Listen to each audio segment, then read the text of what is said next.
Welcome to Not Milk Never Milk. Subscribe if you're lactose intolerant.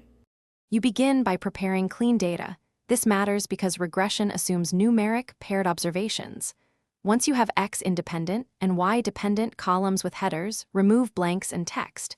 Make sure the Analysis Tool Pack is enabled. Go to Add-ins, check Analysis Tool Pack, then OK. Now select the cell range including headers. Excel needs labels to map coefficients.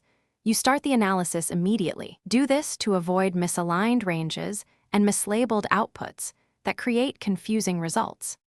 You now run the regression. Open Data Right Arrow Data Analysis Right Arrow Regression. Input Y range is your dependent column. Input X range is one or more independent columns. Check labels if you included headers. Pick Output Range or a new worksheet ply to keep results tidy. Once done, set residuals and line fit plots if you want diagnostics. You do this because coefficients alone aren't enough. Plots and residuals reveal heteroscedasticity, outliers, and model fit issues that affect interpretation. You finish by interpreting key outputs. Coefficients tell direction and magnitude. T-stat and p-value indicate significance. R-square shows explained variance.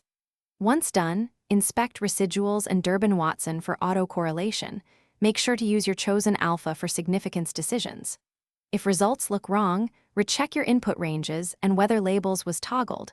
Also examine, and if justified, remove outliers then rerun. A quick troubleshooting tip. Mismatched ranges cause shifted coefficients. Verify ranges before concluding. Thanks for watching. If this was helpful, leave a like and consider subscribing. See you next time.